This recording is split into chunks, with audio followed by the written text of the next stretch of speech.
Thank you very much. Thank you, General Petraeus and Ambassador Crocker, for your long and distinguished service to our nation. Before I ask you any questions, I just want to respond to some of the statements and suggestions that have been made leading up to this hearing and even during it, that it is irresponsible or demonstrates a lack of leadership to advocate withdrawing troops from Iraq in a responsible and carefully planned withdrawal. I fundamentally disagree. Rather, I think it could be fair to say that it might well be irresponsible to continue the policy that has not produced the results that have been promised time and time again at such tremendous cost to our national security and to the men and women who wear the uniform of the United States military. Our troops are the best in the world, and they have performed admirably and heroically in Iraq. However, the purpose of the surge, let's not forget, as described by the Bush administration, was to create the space for the Iraqis to engage in reconciliation and make significant political progress. However, since General Petraeus and Ambassador Crocker last testified in September, even General Petraeus, as recently as 3.5 weeks ago, has acknowledged that the Iraqi government has not made sufficient political progress. And our current strategy in Iraq has very real costs. We rarely talk about the opportunity costs, the opportunities lost because of the continuation of this strategy. The longer we stay in Iraq, the more we divert resources, not only from Afghanistan, but other international challenges as well. In fact, Admiral Mullen last week said that the military would have already assigned forces to missions elsewhere in the world were it not for what he called the pressure that's on our forces right now. And he admitted that force levels in Iraq right now do not allow us to have the force levels we need in Afghanistan. The Vice Chief of Staff of the Army, General Cody, testified last week that the current demands for forces in Iraq and Afghanistan limits our ability to provide ready forces for other contingencies. And finally, the cost to our men and women in uniform is growing. Last week, the New York Times noted the stress on the mental health of our returning soldiers and Marines for multiple and extended deployments. Among combat troops sent to Iraq for the third or fourth time, more than 1 in 4 show signs of anxiety, depression, or acute stress, according to an official Army survey of soldiers' mental health. The administration and supporters of the administration's policy often talk about the cost of leaving Iraq, yet ignore the greater costs of continuing the same failed policy. You know, the lack of political progress over the last 6 months and the recent conflict in Basra reflect how tenuous the situation in Iraq really is. And for the past 5 years, we have continually heard from the administration that things are getting better, that we're about to turn a corner, that there is finally a resolution in sight. Yet each time, Iraqi leaders fail to deliver.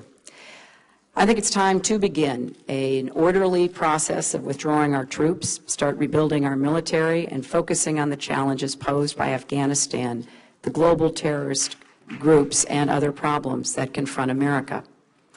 I understand the very difficult dilemma that any policy with respect to Iraq poses to decision makers.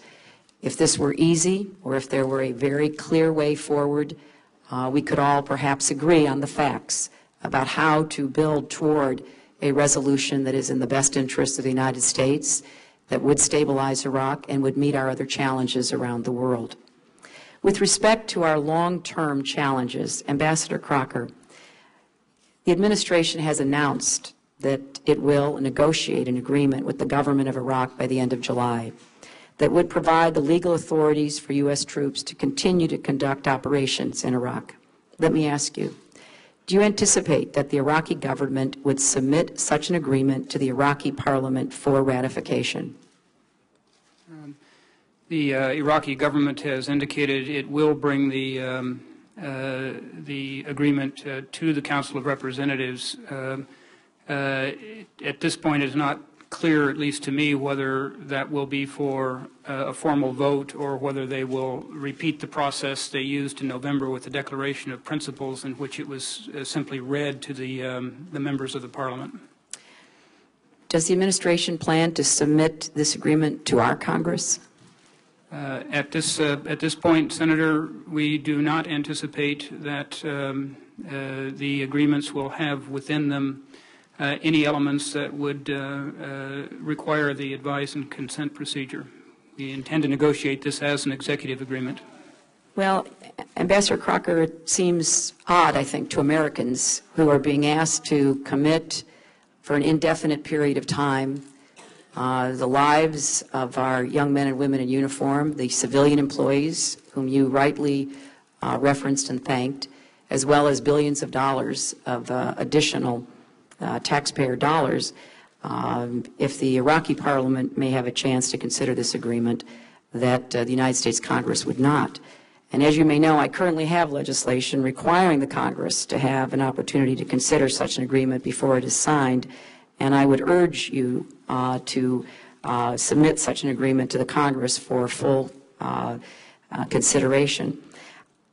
General Petraeus, you know, I know that in this March 14th interview with the Washington Post, you stated that no one, and those are your words, no one in the United States and Iraqi governments feels there has been sufficient progress by any means in the area of national reconciliation or in the provision of basic public services.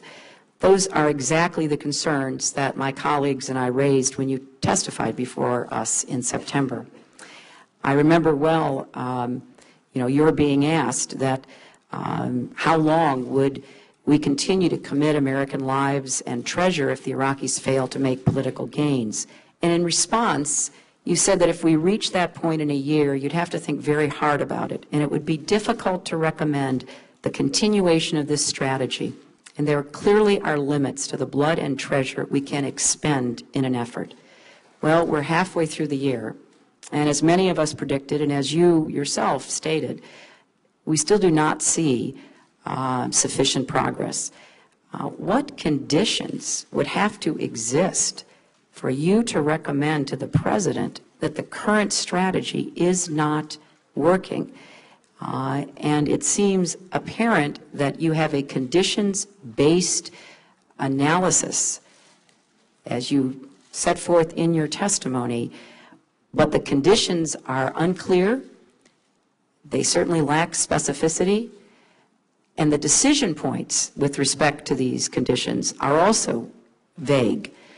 So how are we to judge, General Petraeus, what the conditions are or should be and the actions that you and the administration would recommend pursuing based on them? First of all, Senator, if I could just comment on that Washington Post article. What I said was that no one was satisfied with the progress that had been made, either Iraqi or American, but I then went on and actually ticked off a number of the different areas in which there had been progress and talked about the different laws that Ambassador Crocker has rightly identified and a number of other areas in which, in fact, there's been progress, although not satisfactory progress, as I mentioned, in the eyes of either Iraqis or Americans. And so that was the thrust of what I was getting at there, because there has indeed been progress in the political arena, and there actually has been progress in a variety of the other arenas, as Ambassador Crocker laid out in his opening statement. With respect to the conditions, Senator, what we have is a number of factors that we will consider by area as we look at where we can make recommendations for further reductions beyond the reduction of the surge forces that will be complete in July. These factors are fairly clear. There's obviously an enemy situation factor. There's a friendly situation factor with respect to Iraqi forces, local governance, even economic and political dynamics, all of which are considered as the factors in making recommendations on further reductions. Having said that, I have to say that, again, it's not a mathematical exercise. There's not an equation in which you have coefficients in front of each of these factors. It's not as mechanical as that. At the end of the day, it really involves commanders sitting down also with their Iraqi counterparts and leaders in a particular area and assessing where it is that you can reduce your forces so that you can, again, make a recommendation to make further reductions. And that's the process. Again, there is this issue, in a sense, this term of battlefield geometry. And as I mentioned, together with Ambassador Crocker and Iraqi political leaders, there's even sort of a political military calculus that you have to consider, again, in establishing where the conditions are met to make further reductions. If I could just one follow-on question, Mr. Chairman. In response to a question by Senator Levin regarding when you knew of Prime Minister Maliki's plans to go into Basra, you said, and I was struck by it, so I wrote it down, that you learned of it in a meeting where you were planning, where the meeting's purpose was planning to resource operations in Basra on a longer-term basis. And clearly, until relatively recently, southern Iraq has not been within our battlefield geometry. Southern Iraq was originally the responsibility of the British. They have clearly pulled back and were not, so far as I can glean from the press reports, very actively involved in the most recent operations. But what did you mean by the resources you were planning to deploy, and over what length of time? Senator, what we had been working on with the Iraqi National Security Advisor, Ministers of Defense and Interior, was a plan that was being developed by the commander of the Basra Operational Command, General Mohan, which was a fairly deliberate process of laying out, of adding to the resources there on the military side and in other areas. And then there was a phased plan over the course of a number of months during which different actions were going to be pursued. Prime Minister Maliki assessed that that plan was taking too long, determined that the threats that had emerged since provincial Iraqi control in terms of the criminal elements, again, connected to the militia and so forth, were such that more immediate action was taken. And again, as a sovereign country's leader, Commander-in-Chief of his armed forces, he decided to direct the much more rapid deployment of forces from other locations to Basra. And that is, in fact, what he did, very, very much moving up the timetable and compressing the different activities that in fact, we had been planning to resource over time. Thank you.